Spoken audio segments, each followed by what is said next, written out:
May kwento po ako. Babae ako.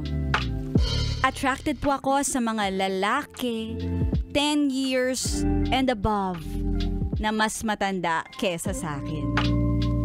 May boyfriend ako ngayon na napagkakamalan na tito ko siya. Kasi 12 years ang age gap namin. 25 ako at 37 naman siya. Sa totoo lang, ang hirap for me na ipakilala siya bilang boyfriend ko dahil nga sa age gap namin. Pero, hindi ko pinagsisisihan na siya ang minahal ko. Parehas naman kaming single.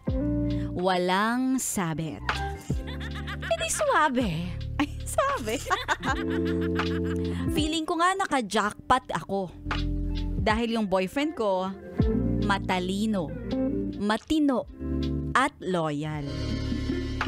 May mga naging ex-girlfriend na din siya before. At nagpapasalamat ako na hindi niya yon nakatuluyan. At nagtagpo pa kami ng tadhana. Sabi niya nga, nang dahil sa mga past relationship niya, naging better person siya. Kaya yun naman ang nare-receive kong treatment. Princess treatment? At kapag nag-aaway kami, naaayos agad nang dahil sa maunawain siya. Pinapaintindi niya rin sa akin yung mga mali bilang ako yung mas bata sa kanya.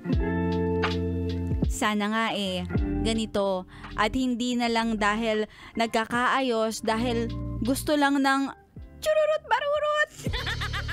Hindi siya ganong klase ng tao. Ay, sure ka dyan. Kaya nga, nagpapasalamat ako. At talagang noon pa man, preferred ko ang mga lalaki na mas matanda sa akin.